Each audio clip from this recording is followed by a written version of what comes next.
नमस्कार, मैं हूं आपके साथ राहुल ओझा। केंद्र की पीएम मोदी सरकार के 11 साल पूरे हो चुके हैं। पिछले 11 सालों में पीएम मोदी ने न सिर्फ देश को विकास और तरक्की के रास्ते पर आगे बढ़ाया, बल्कि भारत की दुनिया के पटल पर एक अलग पहचान बनाई। पीएम मोदी ने सत्ता को शासन नहीं बल्कि सेवा का माध्यम बनाया। आज के बुलेटिन में हम आपको दिखाएंगे कि कैसे पिछले 11 साल में पीएम मोदी ने देश के विकास की गाड़ी को तेजी से आगे बढ़ाया है। आपको बताएंगे कि कैसे पीएम मोदी ने अपनी नीति से भारत को वैश्विक मंच पर एक अलग पहचान दिलाई है।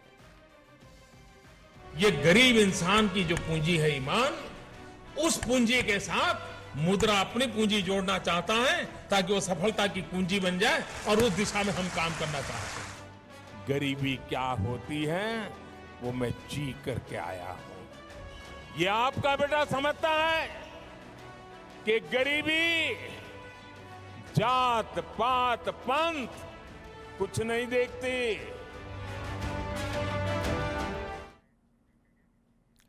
नरेंद्र दामोदर दास मोदी एक ऐसा नेता जिसने सिर्फ फैसले नहीं किए बल्कि शासन की सोच ही बदल दी। पीएम मोदी की 11 साल की अगुवाई में प्रशासन को जन केंद्रित बना दिया।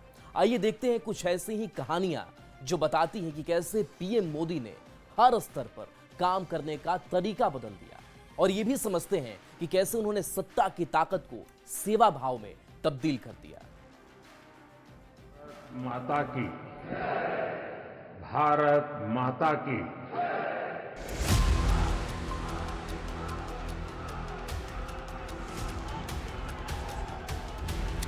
A transformation of governance cannot happen without a transformation in mindset. एक यात्रा जिसमें सेवा है, जिसमें सबक है। एक यात्रा जिसमें अथक अनवरत निश्चय का भाव है। ये कहानी है नरेंद्र दामोदर दास मोदी के उन 11 वर्षों के राजनीतिक सफर की, जिसमें न सिर्फ ब्यूरोक्रेसी के ताने बाने को समझा गया, बल्कि अधिकारियों के भीतर समानता और खुलकर बात रखने का विश्वास पैदा किया गया। विदेश मंत्री एस जयशंकर पीएम मोदी के साथ अपनी पहली विदेश यात्रा की कहानी बताते हैं तो पता चलता है कि कैसे पीएम मोदी ने जूनियर अधिकारियों को भी मुखर होने का मौका दिया। When the conversation started, he started with the junior most person, so that the junior most person was not influenced by what the senior person said. So today, for example, if I travel with him, I'm the last person to speak because I'm the minister. All my other colleagues express their views very openly, and he would actually give more time to those who had something.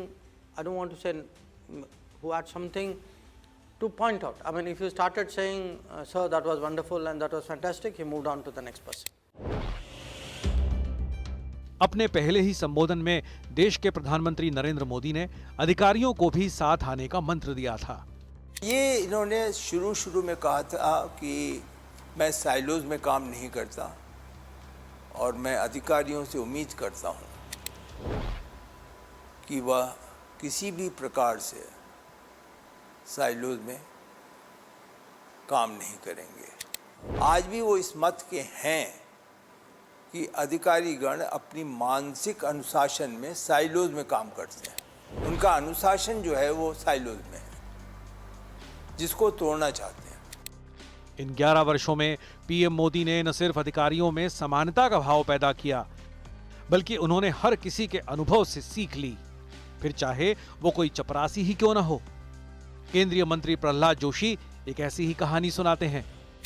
Peon तो छोड़ो, बहुत दूर की बात है। इन लोगों से भी हम बात नहीं करते थे, बट पीएम साहब ने हमको एक bar council of ministers cabinet में शायद उन्होंने हमको बोला, तो इन लोगों से पूछो, उनके बहुत एक्सपीरियंस रहता है। तो उन्होंने अपने जो ऑफिस में ऑफिस बॉय था उनसे बातचीत कैसे किया वो हमको एक्सप्लेन किया था। तब से हम भी ये लोगों से बातचीत करना हमने शुरू की। पूर्व कैबिनेट सेक्रेटरी पी के सिन्हा बताते हैं कि ये पीएम मोदी की बदौलत ही संभव हुआ कि आज मंत्रियों को अपने विषय की पूरी जानकारी होती है, क्योंकि 2014 से पहले तक किसी भी विषय पर अटकने पर सचिवों को बुलाकर जानकारी ली जाती थी। लेकिन पीएम मोदी ने इस परिपाटी को बदल दिया। अब मंत्री पूरी तैयारी के साथ आते हैं। एक प्रथा और उन्होंने बदली थी कि पहले 2014 से पहले कैबिनेट प्रस्तावों पर जब डिस्कशन होता था कैबिनेट में, तो कई बार किसी मामले में ज़्यादा डिस्कशन होने लगे और मंत्रीगण उतना जवाब नहीं दे पाते हैं, विभागीय मंत्री डिटेल में जानकारी रहती नहीं उनके पास, तो विभागीय सचिव जो बाहर इंतजार कर रहे होते थे उनको बुलाया जाता था कैबिनेट मीटिंग में और वो अपनी क्लैरिफिकेशंस देते थे। लेकिन ये प्रथा भी मोदी जी ने बदल दी। हमारे टाइम में मेरे पूरे कार्यकाल में सचिवों को कभी नहीं बुलाया गया। उनकी अपेक्षा यही रहती थी कि मंत्रियों को पूरी जानकारी होनी चाहिए अपने विषय की, कैबिनेट सेक्रेटरी को पूरी जानकारी होनी चाहिए। खास बात यह है कि पीएम मोदी की इन नीतियों का असर ये हुआ कि अब मंत्री न सिर्फ अपने विषय को पूरी तरह जानते हैं, समझते हैं, बल्कि एक दूसरे के विषय की भी पूरी जानकारी रखते हैं। ये भी मैंने इन्हीं में देखा, पहले नहीं देखा था। मैं तो बहुत समय से भारत सरकार में काम कर रहा था कि कैबिनेट में कोई प्रपोजल लिस्ट हो, उसके पहले बड़ी डिटेल ब्रीफिंग लेते हैं मोदी जी। पीएमओ अधिकारियों के साथ हर प्रपोजल को समझते हैं, उसमें क्या और सुधार हो सकता है वो देखते हैं। ईज ऑफ डूइंग बिजनेस में भारत की रैंकिंग 145 से 65 तक पहुंचना कोई साधारण उपलब्धि नहीं थी। ये संभव हुआ जन आंदोलन की भावना से। प्रधानमंत्री नरेंद्र मोदी ने मेक इन इंडिया को केवल एक नीति नहीं बल्कि एक राष्ट्रीय अभियान बना दिया। नीति आयोग के पूर्व सीईओ अमिताभ कांत बताते हैं कि कैसे पीएम मोदी ने सभी स्टेक होल्डर्स को एक किया और कैसे मेक इन इंडिया की पावर को अभूतपूर्व जन आंदोलन बना दिया।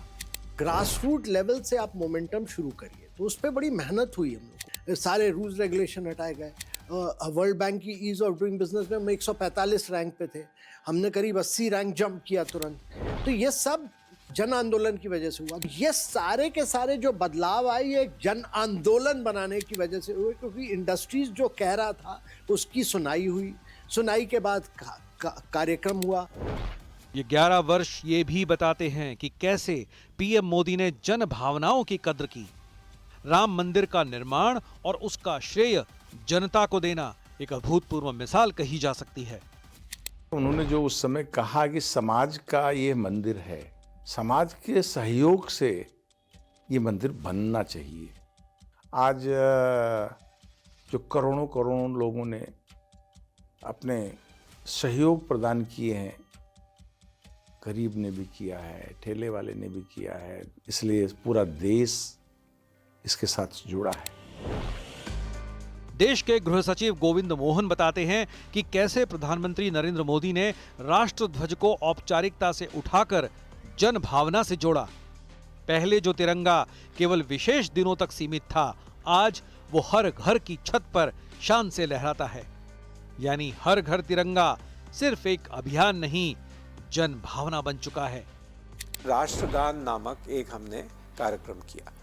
उसमें यह था कि हर व्यक्ति राष्ट्रगान गाएगा और उसको एक सेल्फी लेके अपलोड करेगा। इसी भावना के तहत हर घर तिरंगा में भी हमने राष्ट्र का एक प्रतीक लिया जो हमारा तिरंगा है। प्रधानमंत्री नरेंद्र मोदी ने जंगल की आग को केवल एक आपदा नहीं बल्कि राष्ट्रीय प्राथमिकता माना। नेशनल डिजास्टर मैनेजमेंट अथॉरिटी के पूर्व प्रमुख कमल किशोर बताते हैं, पीएम मोदी ने डेटा, तकनीक और जन भागीदारी को जोड़ते हुए फॉरेस्ट फायर मैनेजमेंट का खाका बदल दिया। इसरो और एफएसआई की मदद से अब जंगल की आग शुरुआत में ही पकड़ ली जाती है।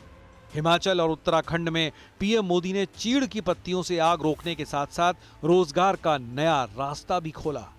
हमारे अभी जो प्रोग्राम शुरू किए गए हैं प्रधानमंत्री जी के निर्देशों के हिसाब से, देश के करीब 150 जिले ऐसे हैं जहां पर हमें फॉरेस्ट फायर को कंटेन करने की ज़रूरत है, फॉरेस्ट फायर के जोखिम को कम करने की ज़रूरत है। उसके लिए हम कैसे उनकी कैपेसिटी बिल्ड करें, कैसे उनको ऐसा इक्विपमेंट दें जो फॉरेस्ट फायर रिस्पॉन्स में काम आए। और दूसरा जो फॉरेस्ट मैनेजमेंट है, प्रधानमंत्री जी कहते रहे हैं कि good forest fire management is an integral part of good forest management.